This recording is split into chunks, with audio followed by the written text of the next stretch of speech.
Go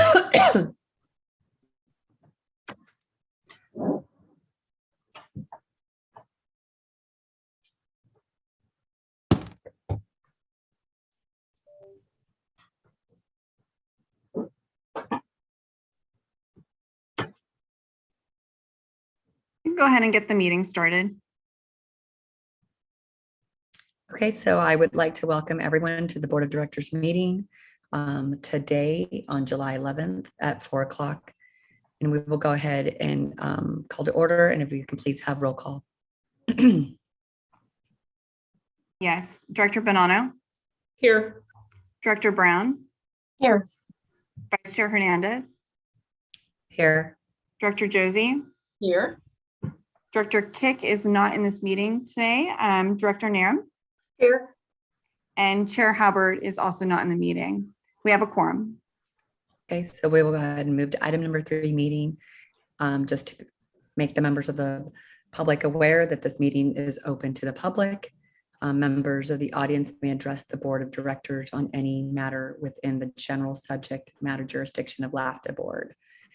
Do we have any members present in the meeting that would like to speak during public comment? So we currently don't have any attendees in this meeting, and I did not receive any public comment via email. Thank you. So we will go on to item number 4, which is our consent calendar. Would any of the board members like to pull anything from the consent calendar? Not seeing any. Will I please get a motion on the table? I'd like to move approval of the consent calendar, agenda item 4. I'll second. So we have a first and a second. May I get a roll call, please? Yes, Director Bonanno. Aye. Director Brown. Aye. Director Josie. Aye. Director Narum. Aye. Vice Chair Hernandez. Aye. Motion Motion passes unanimously. Item number 5 is establishing standing committees and memberships. Okay, so that is me. Bear with me for a minute. I have to move something off my screen so I can do this.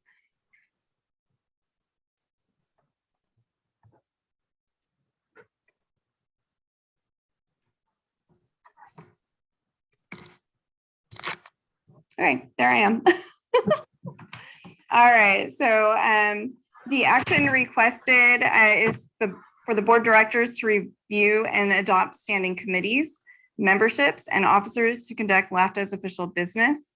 At the June board meeting, board member David Halbert was elected as chair and board member Melissa Hernandez as vice chair for fiscal year 2023. Per the agency's bylaws, the chair will appoint the members and the committee chairs subject to board approval. The Chair David Halbert's recommendations are shown on the attached resolution and follow the adopted policy that the chairs of the 2 standing committees are to be filled by the 2 jurisdictions who are not serving as chair and vice chair of the board. The committee chairs are to be filled by Livermore and Pleasanton. Board members will see that the committee assignments stayed the same on the committees. So you all will continue to serve on the committees. The recommended chair for the Finance and Administration Committee is Kathy Narum and Brittany as vice chair.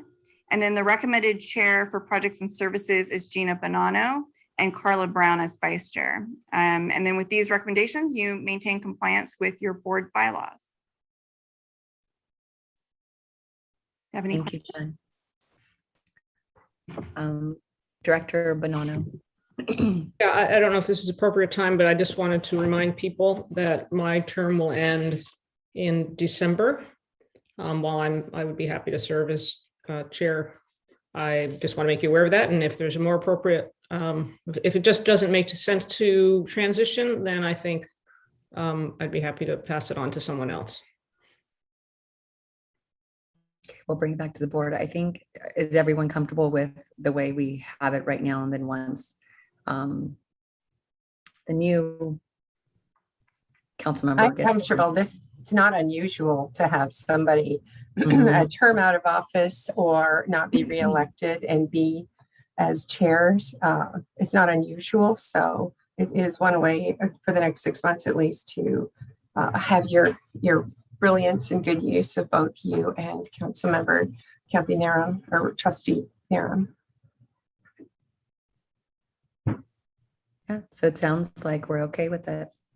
All right, so then do we need a roll call on this? I'd like to make a motion if I could. I don't know if one's been made. I would like to move that Finance Administration be chaired by Kathy Narum, and then Brittany Kick is Vice Chair, and Projects and Services be chaired by Gina Bonanno of Livermore, and then I will be happy to take the Vice Chair position.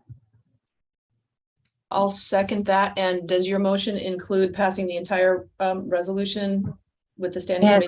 committee? Yeah, that's right. As well as the rest of the details on this, the Finance Administration meeting shall meet on the fourth Tuesday, et cetera. Yes, the entire staff recommendation, Well, as thank well you. as approval from. I'm glad I got a motion in a second because I was just going straight to the roll call. All right, so Okay. it looks like there's a motion and a second. Now we will go on to the roll call, please. Okay, okay. Director Bonanno, Aye. Director Brown, Aye. Director Josie, Aye. Director Narum, Aye. Vice Chair Hernandez. Aye. Motion passes. Okay. So item number 6 is our interim executive director's report. Tamara, please. Okay, hello, everybody. So we have some excitement going on.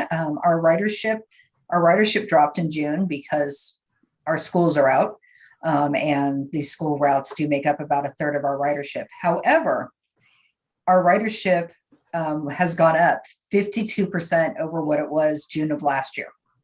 So that's a wonderful increase. We're seeing people come back. And our ridership for Saturdays and Sundays are growing even faster.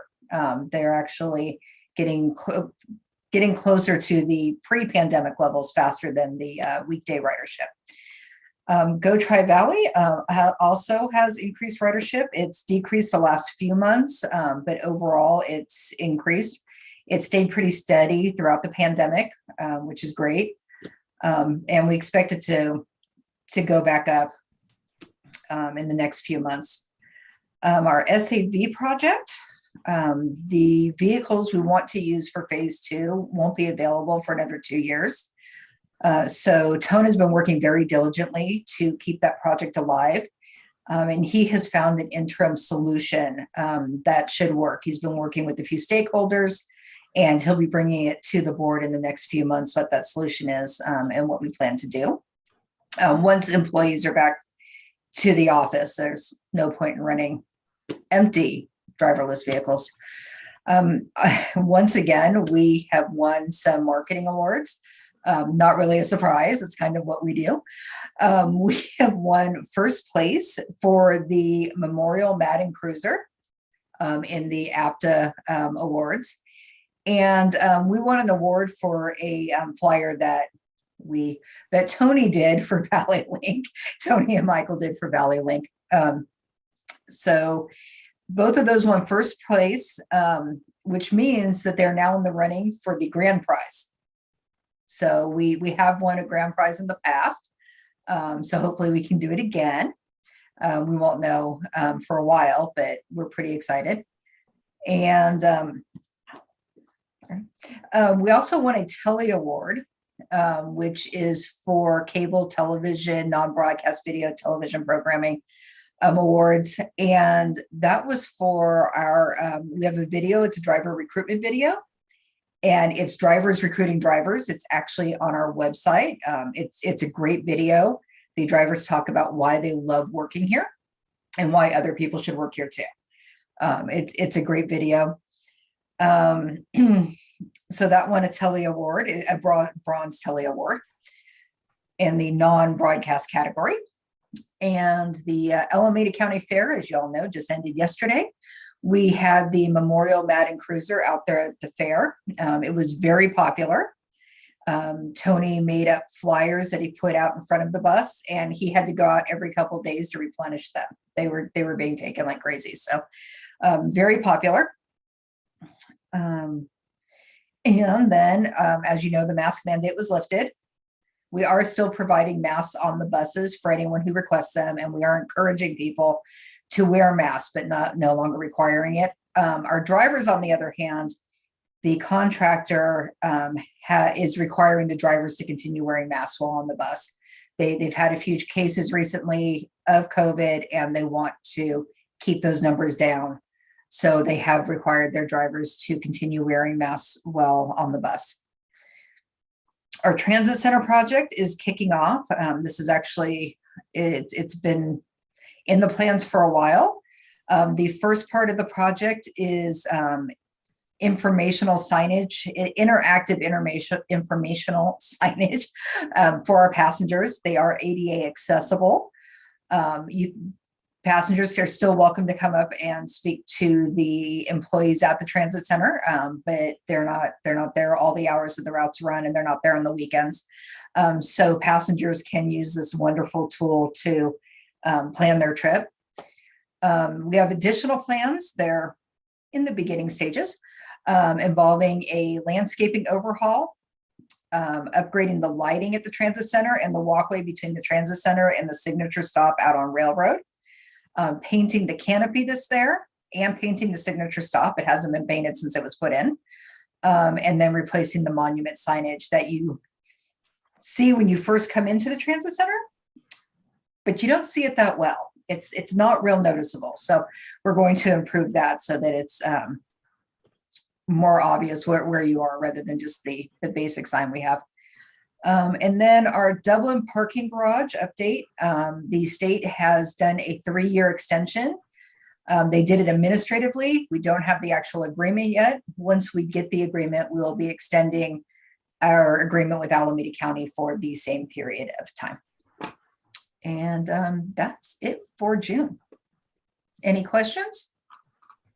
Director Brown has questions. Yeah, thank you. Thank you so much. And I love ridership increases. Those are Yes. near and dear to my heart. Sorry for being late, guys. Apologies. Okay, I'm sure it was important. Hey, just a couple of questions about this increase in ridership, because whatever we're doing, let's keep doing it. Do you think that some of it, since you're covering June, was the fare because it's weekends? We do shuttles, we do a lot of marketing to take a ride to the fair. And then I'll follow on that question. Could it be student passes? They're being used even after school's out. Is that allowed with a student ID, as well as college, Las Positas college passes? I just wondered if you can give me a little bit more about that ridership and what we're doing correct. Some of it could be the fair ridership, but fair ridership was not very high this year. We even provided a second bus on July 1st because of the fireworks. So we ran more frequently, thinking that there would be a huge crowd and we would need 2 buses. And we really didn't. The first day of the fair in past years, we have needed 2 buses, and those buses have been packed.